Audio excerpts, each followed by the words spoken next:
Bueno, la verdad que fue una jornada muy interesante, muy linda.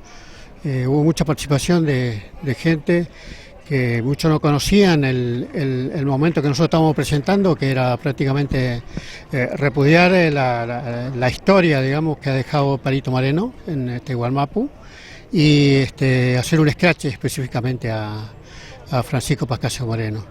Teniendo en cuenta la historia, lo que ha sucedido en estos 140 años prácticamente, donde él ha sido prácticamente la persona ideóloga de todo el genocidio que sufrió nuestro pueblo, nuestros antepasados, justamente aquí en Gualmapu, que es el territorio de las Quenches, ¿no? Y nos pareció importante porque teniendo en cuenta que hace muy poco, el 6 de noviembre, se festejó el Día Internacional o el Día del Parque Nacional y vimos con la actitud que participaron por lo menos los funcionarios que vinieron de Buenos Aires, los de la zona de acá, de parques nacionales, de la Gendarmería, de la Policía Federal, donde festejaron. Entendemos que ese festejo tenía más que ver con la posición que ha tenido en los últimos tiempos el gobierno actual, que ha sido con el atropello a las distintas comunidades, la militarización a las distintas comunidades y el asesinato de Rafael Nahuel y Maldonado, ¿no? Entonces, nos parecía interesante hacer un repudio a eso, pero además también hacer conocer la historia, digamos, nuestra visión de la historia, ¿no? Y para que lo conozcan otra gente que por ahí bueno, entiende que es un prócer y hay que respetarlo porque es un prócer. Para nosotros no fue eso, fue todo lo contrario. Entonces tratamos de visualizar eso, la idea. Y la verdad que fue muy interesante, muy bueno. Y bueno, traer al espacio lo que pretende básicamente visualizar, digamos, esta situación.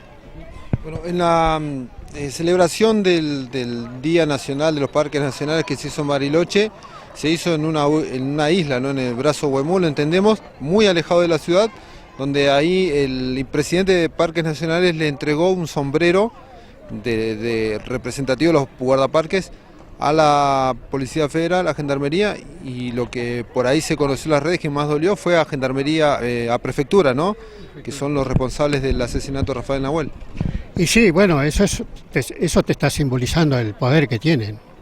Necesariamente ellos muestran su poder permanentemente, y bueno, y no, digamos, no tienen límite en cuanto a mostrarse, que son, digamos, el poder económico, político y necesariamente el poder que tienen del Estado, ¿no? Impunemente pueden matar, asesinar y después darse el lujo de mostrarse como son y darle, digamos, de alguna manera el mejor premio que tenía un parque nacional y darle un sombrero justamente al Estado hoy presente, ¿no?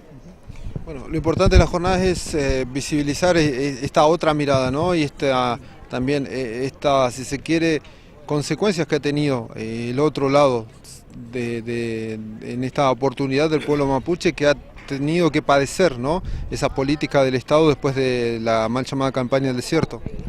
Que creo que si bien la historia te cuenta claramente más o menos en qué tiempo comenzó, creo que eso se reavive cada tanto que el Estado quiere adueñarse de los territorios. Y cuando hay una acción de recupero de territorio, automáticamente aparecen las fuerzas federales o nacionales como Gendarmería a reprimir, bueno, a asesinar. Lo que pasaron acá fueron asesinatos, tanto el de Rafael Nahuel como el de Maldonado. Entonces, bueno, yo creo que eso con el tiempo como que se va olvidando, ¿no? Se va quedando, se va olvidando. Y nosotros no queremos que se olvide. Pretendemos que eso siempre esté a la vista de la gente, que escuche nuestra mirada, que vea qué es lo que nosotros pretendemos y qué es lo que queremos y denunciar permanentemente esto, ¿no?